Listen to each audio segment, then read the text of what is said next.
Hello friends, today our session is a revision of electric field and charge. ठीक है, हमारा जो first chapter है इलेक्ट्रिक फील्ड एंड चार्ज, उसका आज हमको ओनली को रिवीजन करना है। ठीक है, जैसे कि आप एग्जाम में रिवीजन करते हो वैसे ही हम यहाँ पे रिवीजन करवाएंगे, बट मैं रिवीजन में डेरिवेशन नहीं करवाऊंगा, क्योंकि डेरिवेशन कराऊंगा तो अपना रिवीजन लॉन्ग हो जाएगा। ठीक है, ओके। तो इसलिए मैं आपको सभी जो आपकी जो थियरी का कंटेंट है वो थियरी के कंटेंट के बारे में मैं आपको बताऊँगा, बट ओनली फॉर डेरिवेशन नहीं कराऊंगा। ठीक है, वो डेरिवेशन कैसे आता है वो भी मैं आपको बताऊंगा। ओनली फॉर आपको यहाँ पे रिवीजन देखना है कि भाई कैसी हमारी बहुत सारी जो फॉर्मूला होती है, वो बहुत सारी फॉर्मूला इलेक्ट्रिक फील्ड आपके डिराइव की हुई है। अगले वीडियो में आपने देखा ही होगा। जो डेली स्टूडेंट मेरा जो चैनल जो देख रहे हैं उसको मालूम ही होगा, मैंने सभी फॉर्मूला को डीप में मैंने डेरिवेशन करवाई है। बट आज मैं उन लोगों को मिसटेक ओनली फॉर डेरिवेशन नहीं कराऊंगा। जो मैथमेटिकल स्टेप है वो कैसे आया वो मैं आपको नहीं बताने वाला हूँ। ओनली फॉर मैं वो कैसे इक्वेशन आप कैसे अप्लाई कर सकते हो, कैसी न्यूमेरिकल में आप कैसा फॉर्मूला आप अप्लाई कर सकते हो। ठीक है, बहुत सारी इलेक्ट्रिक फील्ड के फॉर्मूला आपने देखी हुई है, बट आपको अभी ये देखना है कि भाई कौन सा इक्वेशन में और कौन सी आपका न्यूमेरिकल है, तो इसमें आप कौन सी एप्लीकेशन का यूज़ कर सकते हो। ठीक है, ओके। तो हम स्टार्ट करते हैं कि भाई हमारा फर्स्ट हमने देखा था कि भाई चार्ज के बारे में। What is meaning of charge? Charge क्या होती है कि भाई हमने हमारी जो नेचर में सभी एलिमेंट में देखे तो सभी एलिमेंट के पास जो चार्ज अवेलेबल नहीं था, बट जैसे ही आपने दो एलिमेंट को रिबिंग करवाया तो उसमें चार्ज प्रोड्यूस हो गया। वो कैसे चार्ज प्रोड्यूस हुआ? दोनों बॉडी में चार्ज प्रोड्यूस हो गया। क्यों दोनों बॉडी में चार्ज प्रोड्यूस हुआ होगा? ओके, तो हमने इसमें देखा कि भाई हमारा जो मटेरियल बना हुआ था वो मटेरियल का मॉलिक्यूल्स का बना हुआ था, तो मॉलिक्यूल्स के पास चार्ज नहीं था। देन आफ्टर एटम्स में देखा तो एटम के पास चार्ज नहीं था, और एटम के इनसाइड एक एलिमेंट प्रेजेंट था, वो एलिमेंट था इलेक्ट्रॉन। ठीक है, तो इलेक्ट्रॉन के पास चार्ज अवेलेबल था कि भाई इलेक्ट्रॉन के पास चार्ज होता है नेगेटिव चार्ज। ऐसा जे थॉमसन ने फाइंड आउट करके हमको बताया था। ठीक है, तो हम जैसे ही हम रबिंग करते हैं तो कोई दो बॉडी में से कोई एक बॉडी में से इलेक्ट्रॉन दूसरी बॉडी में चला जाता है। जे बॉडी में से इलेक्ट्रॉन चला गया कि भाई उसके पास आ गया भाई पॉजिटिव चार्ज, और दूसरे बॉडी के पास आ गया नेगेटिव चार्ज। पर दोनों का जो मैग्नीट्यूड होता है ना, एक इलेक्ट्रॉन जाता है तो एक इलेक्ट्रॉन का चार्ज की वैल्यू आपको मालूम होती है कि भाई 1.6 × 10⁻⁹ कूलम। ओके, तो एक बॉडी में एक ऐसा पॉजिटिव चार्ज आ गया, एक दूसरी बॉडी में नेगेटिव चार्ज आ गया, पर दोनों बॉडी का चार्ज की मैग्नीट्यूड की वैल्यू सेम होती है। ख्याल आया? मैग्नीट्यूड की वैल्यू सेम होती है, बट जो चार्ज प्रोड्यूस हुआ है वो चार्ज अपोजिट नेचर का होता है। एक में पॉजिटिव है और दूसरे में नेगेटिव है। ख्याल आया? ओके, तो ऐसे चार्ज प्रोड्यूस होता है bye rubbing method. Okay, charge produce हुआ तो उसका रिस्पॉन्सिबल फैक्टर कौन सा था कि भाई इलेक्ट्रॉन को ट्रांसफर होना, इलेक्ट्रॉन को ट्रांसफर होना। तो ये इलेक्ट्रॉन क्या है भाई? इलेक्ट्रॉन ही चार्ज है, इलेक्ट्रॉन ही चार्ज है। ख्याल आया? देन आफ्टर आपने एक प्लास्टिक का रोड लेके चेक किया, देन आफ्टर एक ग्लास का रोड को चेक किया। ग्लास के रोड के पास होता है पॉजिटिव चार्ज, प्लास्टिक का रोड के पास होता है नेगेटिव चार्ज। ठीक है, हमने दो प्लास्टिक का रोड लिया तो हमने देखा कि भाई दोनों एक दूसरे से दूर जा रहा था, तो आपको एक दूसरी भी एक इसके कैरेक्टरिस्टिक फाइंड आउट हुई कि भाई चार्ज एक अट्रैक्टिव फोर्स ही नहीं लगाता। ठीक है, एक चार्ज एक रिपल्सिव फोर्स भी क्रिएट करता है। तो चार्ज आपका टू टाइप का होता है, एक पॉजिटिव चार्ज एंड एक नेगेटिव चार्ज। अगर दोनों पॉजिटिव चार्ज होता है तो उसके बीच में रिपल्शन फोर्स क्रिएट होता है, और नेगेटिव चार्ज होता है तो उसके बीच में एक अट्रैक्टिव फोर्स क्रिएट होती है। ठीक है, और वो चार्ज प्रोड्यूस होने का रिस्पॉन्सिबल फैक्टर कौन सा था भाई? इलेक्ट्रॉन था। ठीक है, तो हम एलिमेंट्री पार्टिकल्स हम किसको मानेंगे भाई? इलेक्ट्रॉन को।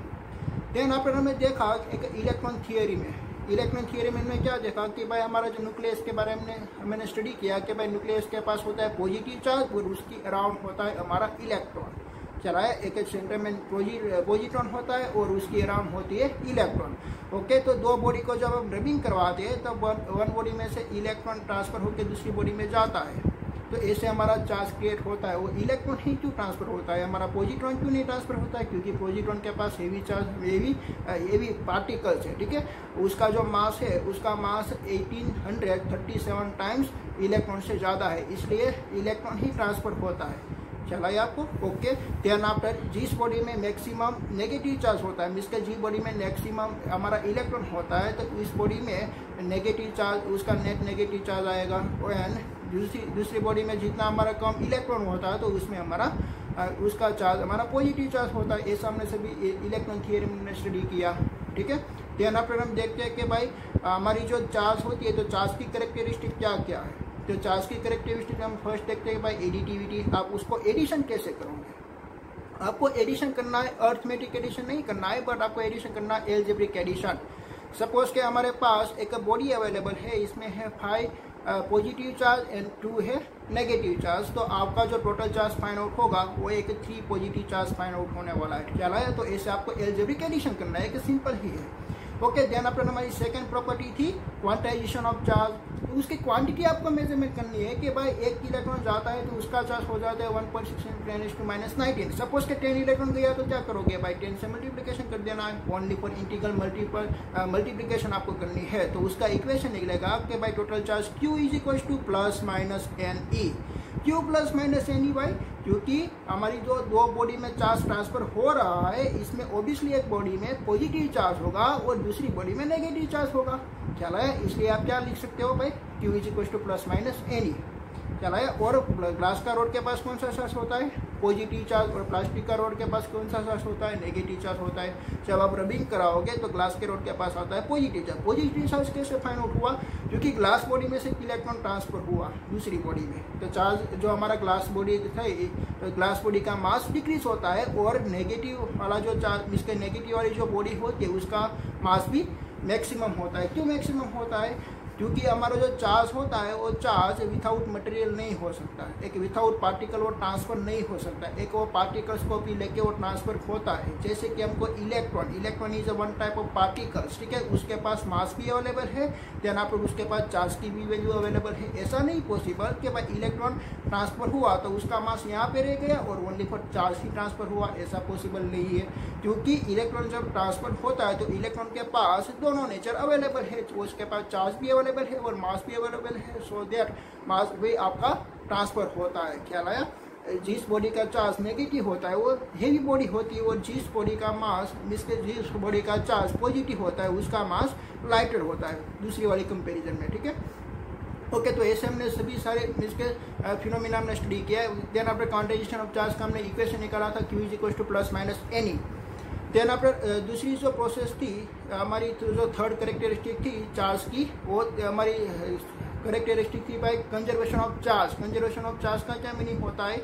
ये हमारा लॉ है कि भाई ओनली फॉर हम चार्ज ट्रांसफर कर सकते हैं one body to another body, but it is does not create and does not destroy. हम उसको क्रिएट नहीं कर सकते और डिस्ट्रॉय नहीं कर सकते, बट ऐसा भी पॉसिबल था। एलिमिनेशन मेथड में आपने देखा, एंड पेयर प्रोडक्शन मेथड में आपने देखा कि भाई पेयर प्रोडक्शन में आपने क्या देखा कि भाई आप दोनों एलिमेंट को एक ही साथ आप जनरेट कर सकते हो, ठीक है।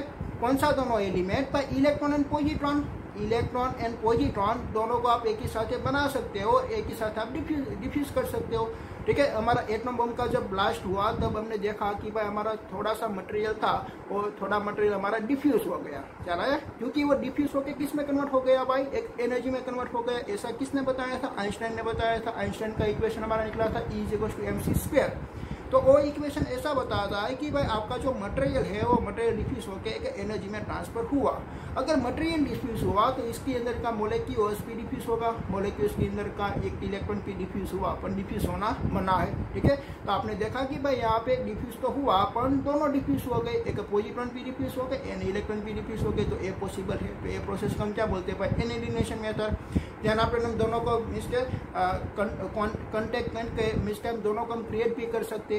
पेयर प्रोडक्शन में आपने देखा है कि हेवी मटेरियल लिया था, उसमें हमने गामा रे में इसके हाई एनर्जी होती है, उसकी फ्रीक्वेंसी हाई होती है, ठीक है। तो उसको आप इंसिडेंट करवाओगे तो उसको हम देखेंगे भाई हमारा प्लेटिनम का जो वेट था वो इंक्रीज हो गया था, ठीक है। तो ऐसे सारी हमने उसकी कैरेक्टरिस्टिक देखी थी। देन आफ्टर हमको देखना कि भाई क्लासिफिकेशन ऑफ मटेरियल। ओके, तो classification of material first of all तो हमारा होता है कंडक्टर, कि जिस बॉडी में हमारा चार्ज फ्री होता है, जिस बॉडी में हमारा इलेक्ट्रॉन फ्री होता है, and it is the easily to flow travel to the one another body, ठीक है। तो इजीली वो क्या कर सकता है भाई? ट्रैवल कर सकता है, तो हम उसको क्या बोल सकते हैं भाई? कंडक्टर बोल सकते हैं। ध्यान आप हमारा दूसरा मटेरियल होता है वो होता है इंसुलेटर, के उसके पास फ्री चार्ज भी अवेलेबल नहीं है, फ्री चार्ज अवेलेबल नहीं है, तो वो ट्रैवल नहीं कर सकता। ख्याल आया? ओके, और एक इसके इंसुलेटर की एक करेक्टरिस्टिक होती है, हम उसको बोलते हैं भाई डाइलेक्ट्रिक स्ट्रेंथ। ठीक है, जिसकी डाइलेक्ट्रिक स्ट्रेंथ ज़्यादा होती है हम उसको बोलते हैं भाई गुड इंसुलेटर। और जिसकी कंडक्टिविटी ज़्यादा होती है, conductivity is a property of the conductor. ठीक है, तो कंडक्टिविटी जिसकी ज़्यादा होती है उसको हम बोलते हैं भाई गुड कंडक्टर। ठीक है, ऐसा भी हमने देखा था, सभी जो इंसुलेटर मटेरियल है ना, तो उसकी एक डाइलेक्ट्रिक स्ट्रेंथ होती है। डाइलेक्ट्रिक स्ट्रेंथ से आपको ख्याल आएगा कि भाई कब वो उसका ब्रेकडाउन होना है। ख्याल आया? हमने एयर का ब्रेकडाउन हमने देखा था, एयर का ब्रेकडाउन होता है 3 × 10⁷ से न्यूटन पर कूलम। ठीक है, वो एक इलेक्ट्रिक फील्ड का यूनिट होता है। ओके, देन आफ्टर हमने दूसरा क्लासिफिकेशन देखा था भाई सेमीकंडक्टर। तो सेमीकंडक्टर क्या होता है कि भाई एक इंसुलेटर भी हो सकता है वो मटेरियल, और एक कंडक्टर जैसा भी बिहेव करता है। At the lower temperature is behave like this insulator and the high temperature is behave like the conductor. Okay, then after super conductor. तो सुपर कंडक्टर हम क्या करते हैं, at the lower temperature it has the not resistance. तो उसके पास resistance नहीं होता है, तो उसका कंडक्टिविटी जो प्रॉपर्टी होती है वो हाई हो जाती है। ठीक है, तो हम उसको बोलते हैं भाई सुपर कंडक्टर। वो कंडक्टर से भी हाई उसका परफॉर्मेंस हो जाता है, इसलिए तो हमने उसका नाम रखा है भाई सुपर कंडक्टर।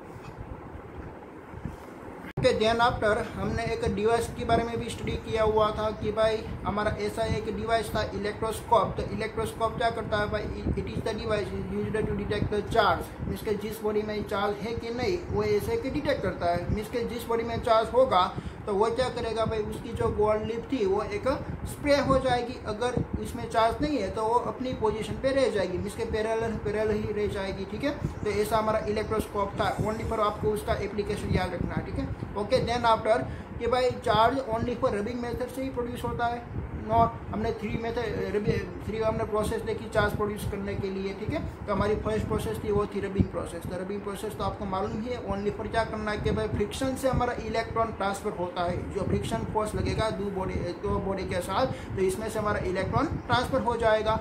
देन आफ्टर हमारी सेकेंड प्रोसेस थी भाई कंडक्शन प्रोसेस।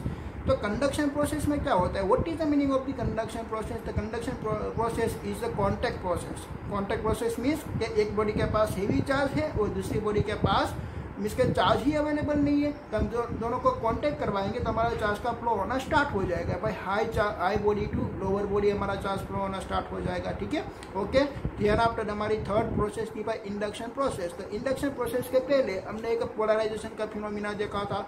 पोलराइजेशन कैसे होता है कि भाई इंडक्शन से होता है। इंडक्शन मीन्स का एक इफेक्ट चला है। आपको इंडक्शन प्रोसेस में आपको टच नहीं करवाना, विदाउट टचिंग मेथड है। ठीक है, तो हम कैसे करते हैं भाई, हमारे पास कोई एक ग्लास रॉड या प्लास्टिक रॉड अवेलेबल है, तो हमारी एक नेट चार्ज जो बॉडी हमारी जो एक बॉडी हमने कंसिडर की हुई है एक कंडक्टर बॉडी, तो उसका नेट चार्ज 0 है, तो उसकी हम थोड़ा सा नजीक लाएंगे तब भी इसमें हम क्या प्रोड्यूस हो जाएगा, एक इफेक्ट प्रोड्यूस होती है। कौन सी इफेक्ट भाई, पोलराइजेशन। पोलराइजेशन में आपने देखा है सभी पॉजिटिव चार्ज एक एंड पर आ जाता है और सभी नेगेटिव चार्ज दूसरी एंड पे आ जाता है। This phenomena is known as a polarization. ठीक है, ओके, तो इंडक्शन मेथड में से आपने देखा कि भाई सेकेंड एंड में से हम क्या कर लेते हैं, इलेक्ट्रॉन को ग्राउंडिंग कर देते हैं तो हमारी बॉडी में एक पॉजिटिव चार्ज आ जाता है। ख्याल आया? तो इससे आप उस पर चार्ज प्रोड्यूस कर सकते हो।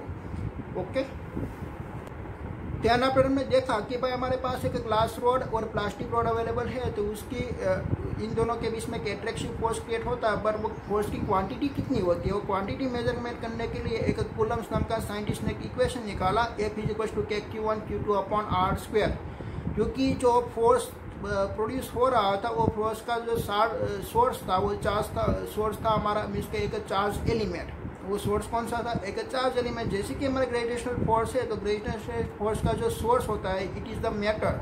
मैटर क्या करती है, अपने अराउंड एक ग्रेविटेशनल फील्ड प्रोड्यूस करती है, और वो फील्ड का इफेक्ट से ही वो दूसरी बॉडी को अपनी तरफ मिसके खींच लेती है। ठीक है, ओके, इसमें जो हमारा मिसके फोर्स लगेगा वो फोर्स कौन सा लगने वाला है भाई, एट्रैक्टिव फोर्स ही लगने वाला है। बट यहाँ पे हम देखने वाला है कि भाई हमारा जो इलेक्ट्रिकल फोर्स लगेगा वो एट्रैक्टिव फोर्स भी लगता है और रिपल्सिव फोर्स भी लगता है। ठीक है, ओके, तो एफ का जो इक्वेशन हमने कूलम्ब्स लॉ ने बताया कि भाई F = kq1 q2/r²। What is the K is a Coulombian constant. ठीक है, और r क्या होता है कि भाई distance between two charge element. Okay, जो कूलम्बियन कांस्टेंट है ना, वो Coulombian constant is dependent on the medium. हमारा ग्रेविटेशनल कांस्टेंट है कि मीडियम पे डिपेंडेंट नहीं था।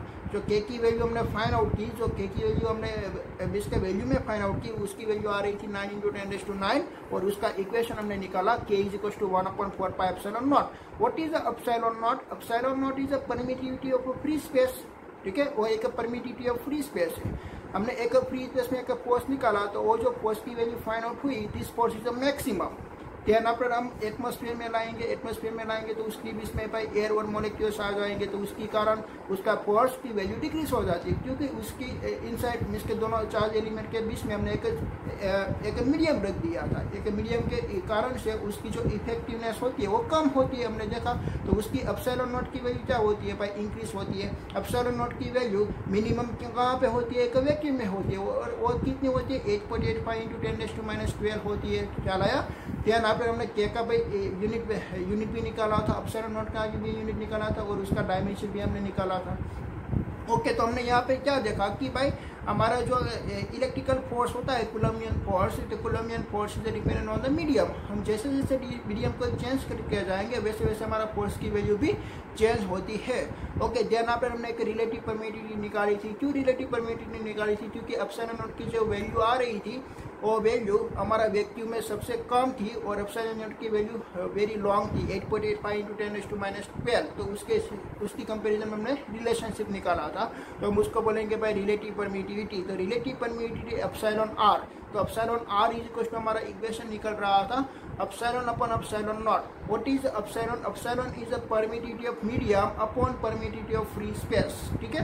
तो जो उसकी जो वैल्यू आती है वो वैल्यू हमारी 1 से ज़्यादा ही होती है, उसकी वैल्यू 1 से ज़्यादा होती है। ख्याल आया। तो ऐसे हमने सभी इसके पैरामीटर हमने निकाले थे।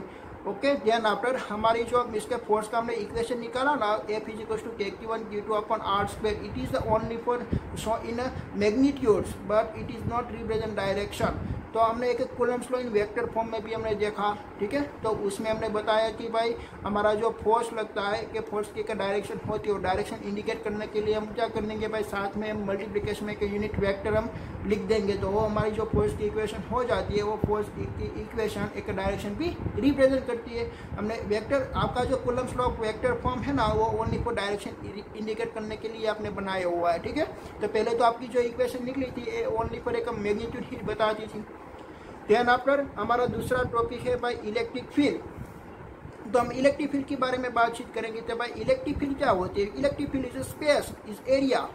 ख्याल आया कि भाई उधर दूसरे हमारा जो चार्ज होता है, तो चार्ज की उसकी अराउंड एक इफेक्ट प्रोड्यूस होती है। This effect is not as the electric field. हम वो इफेक्ट को क्या बोलेंगे भाई, इलेक्ट्रिक फील्ड। तो वो जो सोर्स चार्ज की जो इफेक्ट होती है, वो सोर्स चार्ज की इफेक्ट में कोई भी दूसरा एलिमेंट मींस के कोई भी दूसरा चार्ज आएगा तो उस पर वो फोर्स लगाएगा। ख्याल आया। अगर वो अपोजिट नेचर का होता है तो वो क्या कर लेगा भाई, पुल कर देगा। अगर वो सेम नेचर का होता है तो वो उसको पुश कर देगा, मींस के एट्रैक्टिव और रिपल्सिव फोर्स लगाता है। ख्याल आया। ओके, तो इलेक्ट्रिक फील्ड आप कैसे फाइंड आउट करेंगे कि भाई यहाँ पे इलेक्ट्रिक फील्ड है, तो इलेक्ट्रिक फील्ड में कोई चार्ज एलिमेंट आया तो उस पर फोर्स लगा। वो कितना फोर्स लगता है, वो फोर्स की वैल्यू कौन सी वैल्यू पे डिपेंडेंट है, जो आपने चार्ज रखा था उसकी वैल्यू पे भी वो डिपेंडेंट है। अगर हमने चार्ज बड़ा रखा तो उस पर फोर्स ज़्यादा लगा, हमने चार्ज स्मॉल रखा तो उस पर फोर्स कम लगेगा। तो so that force is directly proportional to Q. Then after दूसरा हमने फाइंड आउट किया कि भाई जो फोर्स लग रहा है वो इलेक्ट्रिक फील्ड की स्ट्रेंथ भी रिगार्डिंग भी मींस के उसकी अराउंड जो इलेक्ट्रिक फील्ड प्रोड्यूस हो रही है उसकी इंटेंसिटी से भी मींस के रिस्पॉन्सिबल है।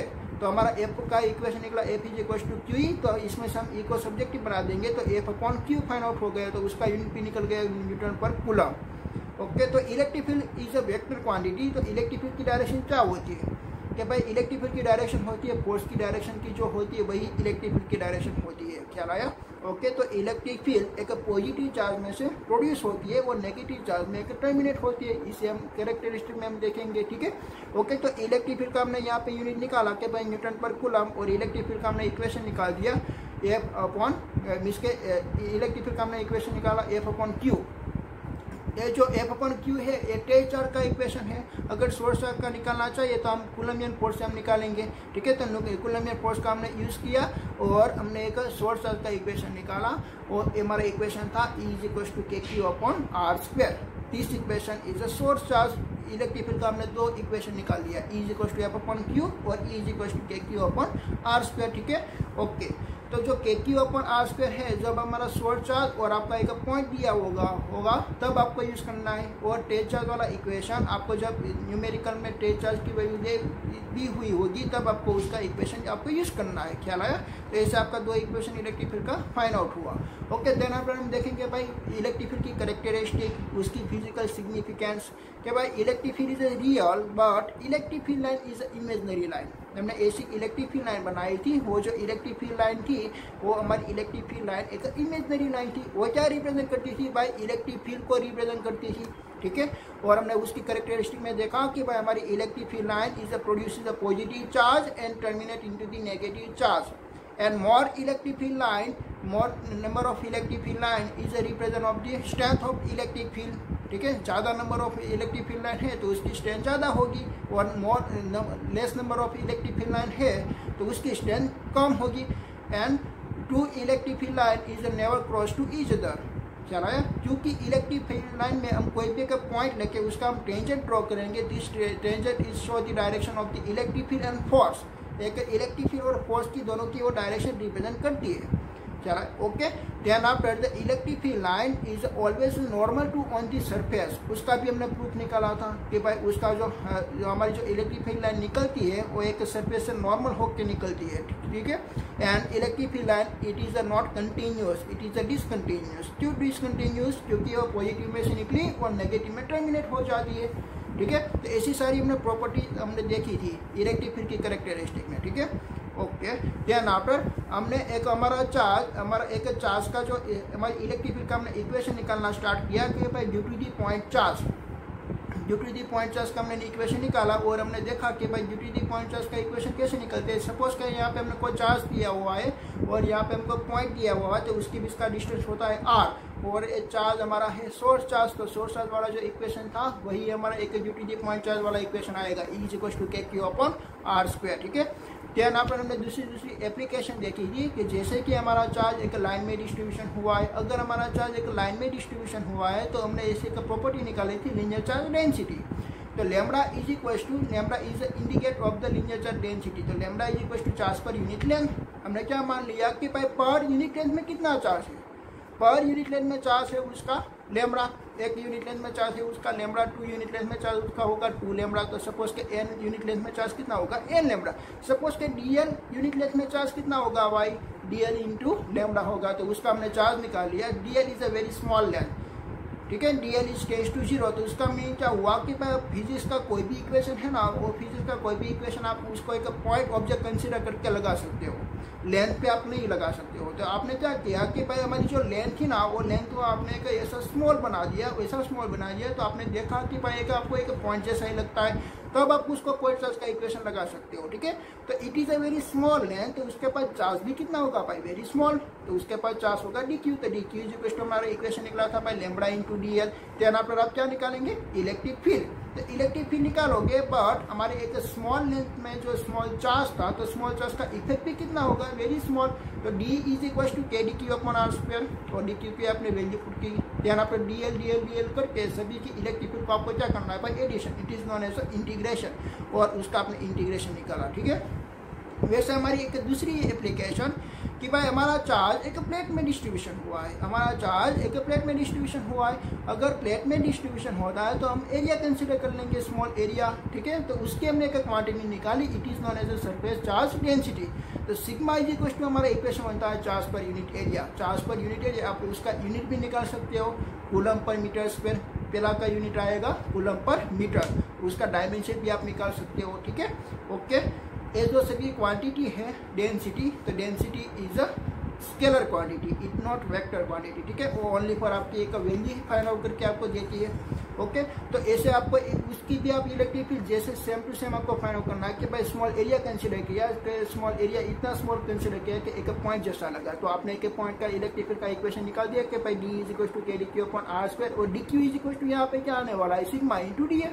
यहाँ पे आपको एरिया का इंटीग्रेशन करना है, जैसा आपका स्टेप दिया हुआ है ऐसा उसका एरिया का इंटीग्रेशन आपको मिलेगा। ठीक है, देन आफ्टर आपका चार्ज एक वॉल्यूम में डिस्ट्रीब्यूशन हुआ है, तो हम उसको बोलेंगे भाई वॉल्यूमेट्रिक डिस्ट्रीब्यूशन रो।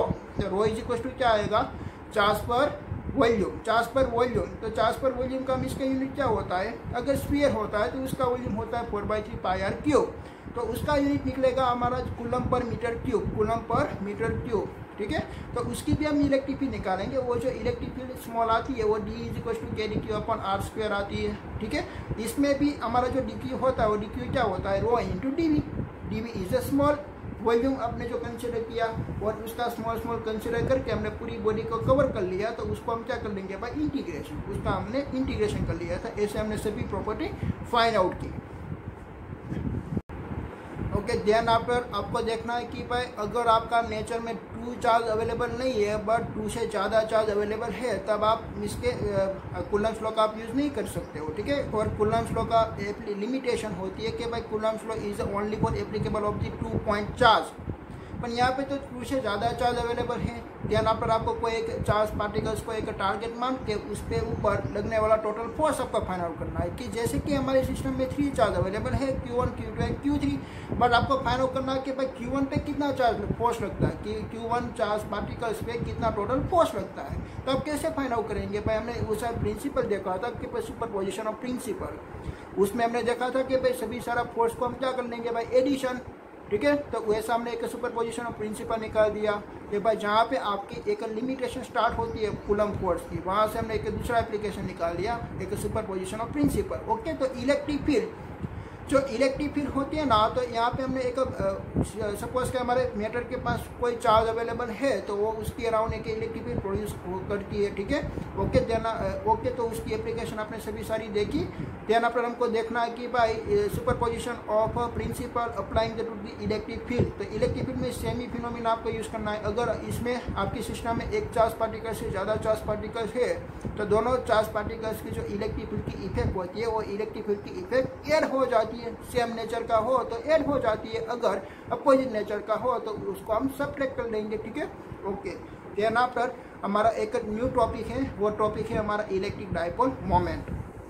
तो इलेक्ट्रिक डाइपोल मोमेंट का इक्वेशन होता है P = 2qa। तो उसके पहले आपने उसमें देखा कि भाई हमारा जो मोलेक्यूल्स होता है वो मोलेक्यूल्स 2 टाइप का होता है, कि polar molecules and non polar molecules. तो उसकी इसका डिफरेंस क्या होता है कि भाई polar molecules is without the electric field is behave like this dipole moment, is behave like is a dipole। तो behave like dipole का क्या मीनिंग होता है कि भाई 2 equal charge having the equal magnitude but opposite nature at the certain fixed distance, at the certain fixed distance, ठीक है। 2 हमको चार्ज लेना है, Q1 और Q2, उसका मैग्नीट्यूड भी सेम रखना है बट उसकी साइन आपको अपोजिट रखनी है और उसके बीच में हमको थोड़ा सा डिस्टेंस रखना है, ठीक है। तो हम जो डिस्टेंस रखेंगे तो उसके कारण जो हमारा फिनोमिना बनाते हैं इलेक्ट्रिक डाइपोल। तो P = 2qa, ऐसा हमारा इक्वेशन निकला, क्या है। और dipole momentum is a vector quantity, its direction is a negative charge to positive charge, its direction is a negative charge to positive charge. और नॉन पोलर जो molecules होता है it is does not behave like this dipole moments but its puts in the electric field lines, it is the behaves like the dipole moment. जब हम उसको electric field में put करते हैं तो अब इलेक्ट्रिक डाइपोल जैसा बिहेव करने लगता है, ख्याल आया। तो ऐसा भी हमने एग्जांपल लेके देखा था। H2SO4 is a polar molecules but CO2 is a non polar molecules, ऐसा हमने एग्जांपल लेके देखा था, ठीक है। ओके, तो डाइपोल मोमेंटम मीन्स के डाइपोल के पास 2 चार्ज और अपोजिट नेचर का होता है तो उसका टोटल चार्ज कितना होता है भाई, 0।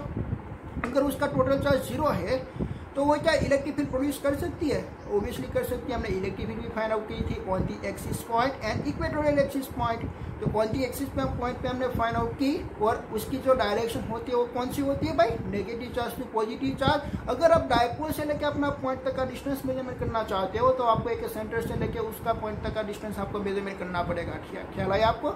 उसके बीच का जो टोटल डिस्टेंस होता है ना, वो टोटल डिस्टेंस होता है 2a, बट सेंटर से लेके वहाँ तक का डिस्टेंस को आपको मेजरमेंट करना है। वो डिस्टेंस होता है हमारा डाइपोल से लेके हमारा पॉइंट तक का डिस्टेंस, ठीक है।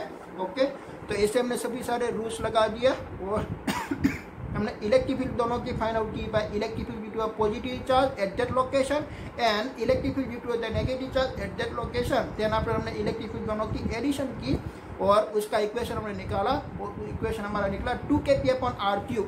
2 kp/r³ और ऐसे ही हमने इक्वेटोरियल एक्सिस पे निकाला तो इक्वेटोरियल एक्सिस पे हमारा इक्वेशन निकला कि भाई kp/r³। हमने यहाँ पे देखा कि भाई हमारा जो पहला electric field due two point charge वाला इक्वेशन था तो इसमें हमारा इक्वेशन आ रहा था kq/r², बट यहाँ पे r³ आ रहा है। तो उसका क्या मीनिंग हुआ कि भाई जैसे जैसे डिस्टेंस आप इंक्रीज करके जाओगे ड्यू टू पॉइंट चार्ज से तो उसकी जो इलेक्ट्रिक फील्ड की इफेक्टिवनेस है वो कम होगी with comparison to the dipole. Dipole में वो फास्ट वो डिक्रीज होती जाएगी। चला है, अगर आपका डिस्टेंस आपने कंसिडर किया हुआ है पॉइंट चार्ज से लेके पॉइंट तक का डिस्टेंस आपने कंसिडर किया हुआ है 2 मीटर, तो आपकी इलेक्ट्रिक फील्ड है उसकी इफेक्ट 2 मीटर की पॉइंट पे कितनी हो जाएगी भाई 2 मीटर की पॉइंट पे उसकी इफेक्ट हो जाएगी 4 टाइम्स डिक्रीज। और अगर आपने डायपोल रखा है और डायपोल से क्या आपने 2 मीटर तक एक पॉइंट गिवन रखा है तो वो पॉइंट पे उसकी इफेक्टिवनेस कितनी हो जाती है भाई 8 टाइम्स डिक्रीज हो जाती है। क्या लाया? ओके, तो ऐसे उसकी इलेक्ट्रिक फील्ड की इफेक्ट्स इसके ज़्यादा डिक्रीज हो जाती है पहले की कंपैरिजन में, ठीक है, क्योंकि उसमें डिवाइड में क्या आ रहा है भाई r³ आ रहा है, ठीक है। और इन दोनों के बारे में हम कंपैरिजन करेंगे भाई due to on the axis point and the equatorial point. तो ऑन द एक्सिस पे हमारी इलेक्ट्रिक फील्ड की इफेक्ट ज़्यादा होती है और इक्वेटोरियल एक्सिस पे हमारा इलेक्ट्रिक फील्ड की इफेक्ट उससे हाफ होती है। चला है, और तीसरा पॉइंट हमने फाइंड आउट किया था अनइवन पॉइंट मीन्स के कोई भी आप पॉइंट कंसिडर कर सकते हो अनइवन पॉइंट, ठीक है। अनइवन पॉइंट मीन्स के कोई भी लोकेशन पे आप अपना पॉइंट कंसिडर कर सकते हो और वहाँ पे आप इलेक्ट्रिक फील्ड फाइंड आउट कर सकते हो, बट ये तो आपका सिलेबस में नहीं है। ओके, देन आफ्टर हमने क्या स्टडी किया था, अगर हमारा जो डायपोल मोमेंटम है वो डायपोल मोमेंटम को आप कोई एक एक्सटर्नल इलेक्ट्रिक फील्ड में पुट करोगे तो उस पर एक टॉर्क लगेगा। वो टॉर्क लग के वो क्या करेगा भाई एक रोटेशन होके एक अलाइन टू इलेक्ट्रिक फील्ड में आने की ट्राई करती है, ठीक है। तो उस पर जो टॉर्क लगा तो वो टॉर्क कितना लगा भाई, तो टॉर्क हमने फाइंड आउट किया कि भाई tau is equal to P cross E, tau is equal to P sine theta, tau is equal to P sine theta. वो क्योंकि this is a vector quantity, तो वेक्टर क्वांटिटी में क्या आती है भाई क्रॉस प्रोडक्ट आती है। वो क्रॉस प्रोडक्ट को मिस के नहीं लिखने पर आपको एक साइन थीटा एंगल लिखना पड़ेगा। ख्याल आया? ओके, जब आप मिस के टॉर्क कब मैक्सिमम लगता है, जब आपका dipole momentum align to electric field में एक परपेंडिकुलर आप पुट करोगे, मिस के एक 90 डिग्री बना के पुट करोगे तब आपका टॉर्क मैक्सिमम लगता है। क्योंकि टॉर्क की वैल्यू किसके भी डिपेंड है, टॉर्क की वैल्यू आपकी डिपेंड है कि साइन थीटा की वैल्यू पे। तो साइन थीटा कब मैक्सिमम होता है 90 डिग्री पे, और साइन थीटा कब 0 होता है भाई 0 डिग्री पर और 180 डिग्री पे, ठीक है। अगर आपने अपना dipole momentum align to electric field में रख दिया तो उस पर कोई टॉर्क लगने वाला नहीं है। ख्याल आया? ओके, तो ऐसे हमने मिस के उसका टॉर्क की वैल्यू निकाली। ओके, देन आफ्टर हमारा मिस के टॉपिक था भाई इलेक्ट्रिक फ्लक्स। ओके, तो इलेक्ट्रिक फ्लक्स क्या है भाई, आपका इलेक्ट्रिक फ्लक्स में ओनली फॉर काउंट करना है इलेक्ट्रिक फील्ड लाइन को। जैसे कि यहाँ पे कि सभी इलेक्ट्रिक फील्ड लाइन जा रही है और बीच में आपने ऐसा एक एरिया रख दिया, तो एरिया पे भाई कितनी इलेक्ट्रिक फील्ड लाइन इंटरसेक्ट हुई, it is known as electric flux. तो इलेक्ट्रिक फ्लक्स का आपने इक्वेशन निकाल दिया कि भाई E.A, वो ओनली फॉर आपने काउंट ही मेजरमेंट की है ना, तो उसकी जो क्वांटिटी होगी वो एक स्केलर क्वांटिटी है, एक वेक्टर क्वांटिटी नहीं है। इसलिए यहाँ पे E इज इक्वल टू आपका जो फ्लक्स का सिंबल होता है फाई इज इक्वल टू आपका इक्वेशन निकला E.A, ठीक है। और आपको डॉट नहीं लिखना है तो आपको यहाँ पे लिखना पड़ेगा भाई cos थीटा। चला, आपकी जो इलेक्ट्रिक फील्ड लाइन ऐसी जा रही है, अगर इलेक्ट्रिक फील्ड लाइन में आपने एक परपेंडिकुलर को ऑब्जेक्ट रखा है तो वहाँ पे फ्लक्स आपको मिलेगा मैक्सिमम। बट अगर आपने इस align to electric field line में आपने ऑब्जेक्ट को रखा है तब इसके आपका फ्लक्स मिलेगा 0। क्यों फ्लक्स 0 मिलेगा, क्योंकि फ्लक्स की वैल्यू किसकी वैल्यू पे डिपेंडेंट है भाई, थीटा की वैल्यू पे डिपेंडेंट है। और थीटा की वैल्यू किसकी वैल्यू पे डिपेंडेंट है, theta is angle between the electric field and area vector. What is meaning of area vector, area vector किसकी क्वांटिटी है भाई, एरिया की क्वांटिटी है, एरिया की वो डायरेक्शन रिप्रेजेंट करती है। जैसे कि हमारी प्लेट ऐसी है तो उसकी एरिया वेक्टर कैसे फाइंड आउट करेंगे, उसकी डायरेक्शन कैसे फाइंड आउट करेंगे, is normal to the surface, it is known as area vector. तो एरिया वेक्टर और इलेक्ट्रिक फील्ड का बीच का जो एंगल होता है वो एंगल को हम बोलेंगे भाई थीटा एंगल। तो हम थीटा एंगल वहाँ पे रख देंगे। और cos 90 की वैल्यू आती है 0 और cos 0 की वैल्यू आती है मीन्स के 1। अगर आपका एरिया वेक्टर और इलेक्ट्रिक फील्ड लाइन दोनों की एक ही डायरेक्शन आती है तो वहाँ पे आपका फ्लक्स होगा मैक्सिमम। अगर परपेंडिकुलर डायरेक्शन में आती है तो आपका फ्लक्स होगा 0। ऐसा हमने जो फिनोमिना देखा, एक यूनिफॉर्म इलेक्ट्रिक फील्ड के बारे में देखा और एक यूनिफॉर्म क्रॉस सेक्शनल एरिया के बारे में देखा। देन आफ्टर हमारे पास एक non uniform electric field line है और अनइवन सरफेस है, तब आप क्या करोगे भाई, एक स्मॉल सेगमेंट कंसीडर कर लोगे। ऐसा स्मॉल सेगमेंट आपने कंसीडर किया कि भाई this is a uniform cross sectional area and the electric field की स्ट्रेंथ भी क्या होती है, सेम होती है। चला है, ऐसा आपने एज्यूम कर लिया, एक स्मॉल सेगमेंट आपने कंसिडर किया। आपका सरफेस अनइवन सरफेस एरिया है, इसमें इसको आपने डिवाइडेड कर दिया स्मॉल सेगमेंट में, ठीक है। तो स्मॉल सेगमेंट का जो एरिया होता है तो आपने ऐसा कंसिडर कर लिया कि भाई this area is a uniform cross sectional area and this area the electric field intensity is about all the point is the same. Okay, तो ये भी आपकी क्वेश्चन हो गई और एरिया भी यूनिफॉर्म क्रॉस सेक्शनल एरिया हो गया, सो दैट आपका थीटा एंगल भी क्वेश्चन हो गया। तब आप इक्वेशन लगा सकते हो। बट ऐसा स्मॉल सेगमेंट का आपने बहुत सारा डिवाइडेड किया हो, सभी की आप फ्लक्स फाइंड आउट करोगे, डी फाई देन आप सभी का आप इसके एडिशन कर दोगे तो उसको बोलते हैं भाई इंटीग्रेशन। तो हमारा इक्वेशन निकलता है phi is equal to integration E into d s. Okay, then आपने क्या किया कि भाई एक यूनिफॉर्म इलेक्ट्रिक फील्ड ने अपना एक क्लोज सरफेस रख दिया, क्लोज सरफेस रख दिया। तो जैसे कि आपने एक क्यूब रख दिया तो क्यूब के पास होती है सरफेस बाय 6, तो 6 सरफेस का आपने डिफरेंट बाय फ्लक्स निकाला। देन आप क्या कर लोगे भाई एडिशन, तो हम उसको बोलेंगे भाई क्लोज इंटीग्रेशन इनटू डीएस। चला है, तो ऐसे हमारी फ्लक्स निकल गई।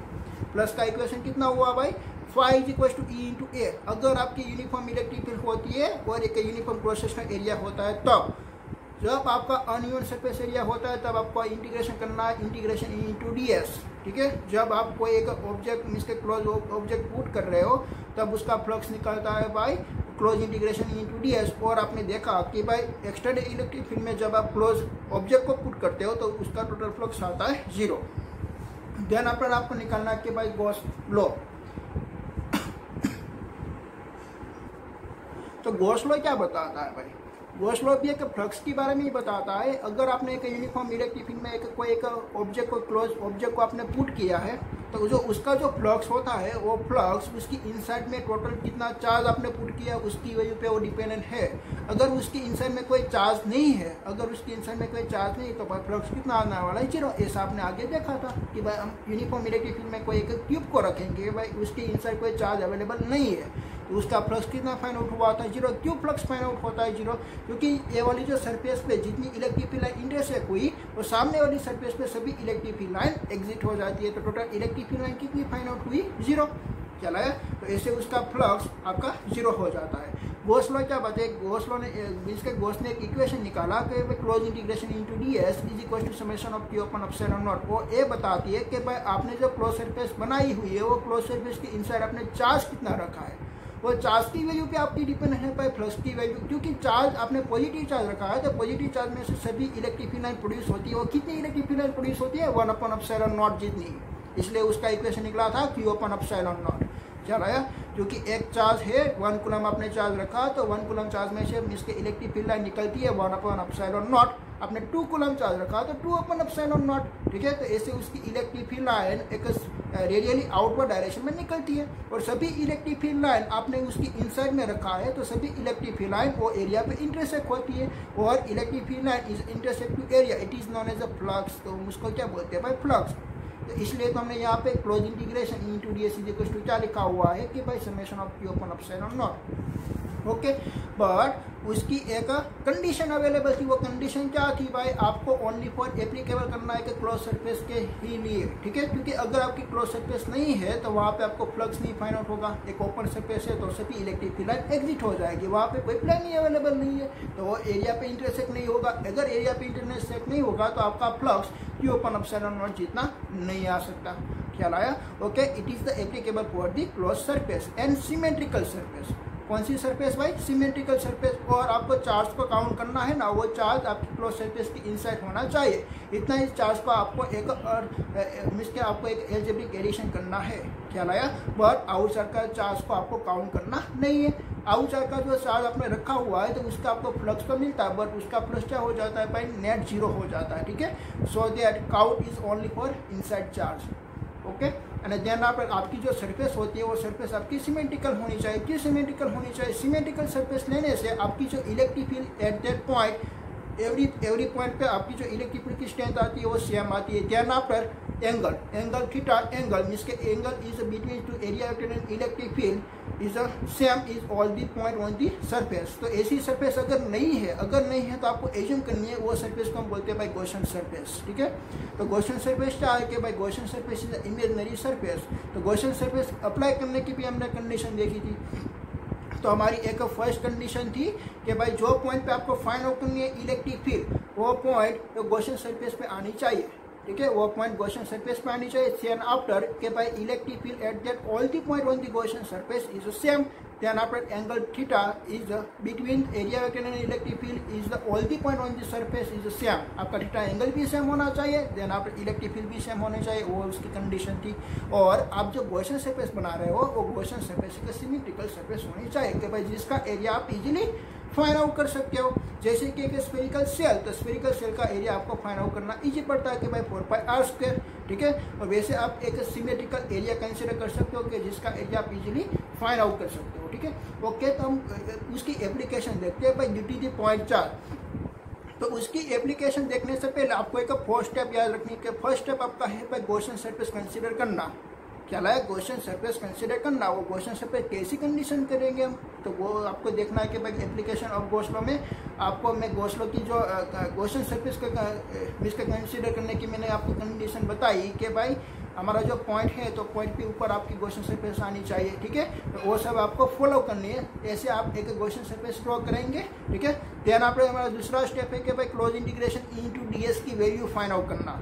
देन अपना हमारा तीसरा स्टेप है कि भाई आपने जो गॉसियन सरफेस एक क्लोज सरफेस बनाई हुई है कि उसकी टोटल इनसाइड चार्ज कितना हो, ठीक है, इसकी टोटल इनसाइड चार्ज कितना है वो आपको काउंट करना है।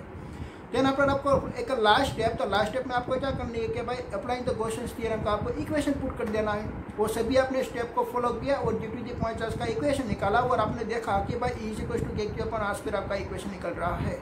क्या है देन आफ्टर हमारी दूसरी एप्लीकेशन है कि भाई हमारा चार्ज एक लाइन में डिस्ट्रीब्यूशन हुआ है। इसमें हमने देखा कि हमारी गॉसियन सरफेस है ना, ऐसा भी जरूरी नहीं कि भाई गॉसियन सरफेस एक ही हो, गॉसियन सरफेस 3 भी हो सकती है, 4 भी हो सकती है, 5 भी हो सकती है, बट उसका शेप क्या आना चाहिए भाई सिमेट्रिकल होना चाहिए, ठीक है। अगर हमारे पास 3 सरफेस होती है हमको 3 का एडिशन करेंगे, ठीक है। तो यहाँ पे हम देखेंगे भाई लीनियर चार्ज डेंसिटी में हमारी जो गॉसियन सरफेस बन रही है वो एक क्लोज सिलेंडर बन रही थी। इसमें हमारे पास 3 सरफेस अवेलेबल थी, एक अपर प्लेन, बॉटम प्लेन एंड एक कर्व सरफेस, ठीक है।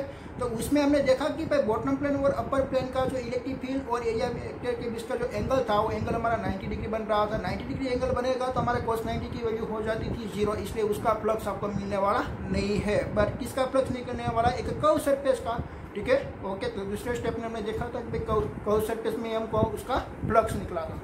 देन आप हमारा चार्ज यहाँ पे लाइन में डिस्ट्रीब्यूशन हुआ है, तो हमने एक एप्लीकेशन है लीनियर चार्ज डेंसिटी की lambda = charge per unit length, वो वाला इक्वेशन हम यूज कर लेंगे और उसका चार्ज निकालेंगे by total charge Q = λ/L। Okay, then after हम लास्ट वाली इक्वेशन में हम वैल्यू पुट कर देंगे by close integration into DS की वैल्यू यहाँ पे क्या मिलेगी आपको, जो हमारी कर्व सरफेस है उसका एरिया होता है 2πr × L। 2πr × लेंथ, आपने लेंथ कंसीडर की हुई है ना स्लोप इसके सिलेंडर की, उसकी लेंथ है L और उसकी ऊपर की प्लेन और बॉटम की प्लेन, ठीक है। ओके, तो उसका एरिया निकला 2πrl, तो 2πrl × E = summation of Q = λ/L upon ε0। तो बोथ साइड से LL आपकी कैंसिल आउट हो जाएगी, तो E = आपका इक्वेशन निकला कि भाई λ/2πr ε0। तो आपने यहाँ पे देखा कि भाई डिस्टेंस आपका इंक्रीज करेंगे तो वहाँ पे इलेक्ट्रिक फील्ड आपकी लिनियरली डिक्रीज होती है। कौन सा वाला डिस्टेंस, यहाँ पे आपने इसके एक लाइन में डिस्ट्रीब्यूशन किया हुआ है और यहाँ से ऐसे आप जाओगे तो वो वाला डिस्टेंस जैसे जैसे आप इंक्रीज करके जाओगे वैसे वैसे आपकी इलेक्ट्रिक फील्ड एक लिनियरली डिक्रीज होके जाएगी। यहाँ पे देखिए कि भाई ओनली फॉर R है, R² नहीं है। वैसे आपकी एक दूसरी एप्लीकेशन है कि भाई आपका चार्ज एक सरफेस पे डिस्ट्रीब्यूशन हुआ है, एक प्लेट पे डिस्ट्रीब्यूशन हुआ है, बट वो प्लेट आपको कौन सी कंसीडर करनी है, एक इन्फिनाइट प्लेट आपको कंसीडर करनी है। और आपने जो रॉड भी कंसीडर किया वो भी रॉड भी आपको इन्फिनाइट कंसीडर करना है, तब उसका इक्वेशन निकलेगा E = λ/2πε0r। और यहाँ पे आपने देखा कि भाई सभी सारे 4 स्टेप आपने इसके फॉलो किए। फर्स्ट स्टेप आपने एक गॉसियन सरफेस निकाली, तो यहाँ पे गॉसियन सरफेस आपके एक हॉरिजॉन्टल एक सिलेंडर बन रहा था, ठीक है। तो यहाँ पे भी आपकी सरफेस 3 अवेलेबल है, बट यहाँ पे आपने देखा कि भाई कर्व सरफेस पर कोई फ्लक्स फाइंड आउट नहीं हो रहा था, बट आपका दो फ्लैट सरफेस है उसका फ्लक्स फाइंड आउट हुआ था और उसका आपने फ्लक्स निकाला। देन आफ्टर उसका जो टोटल चार्ज होता है वो टोटल चार्ज आपने सरफेस का डेंसिटी से फॉर्मूला से फाइंड आउट कर लिया कि भाई Q = σ × A, और लास्ट वाली फॉर्मूला में आपने पुट किया तो उसका इक्वेशन आपको मिला कि भाई σ/2ε0।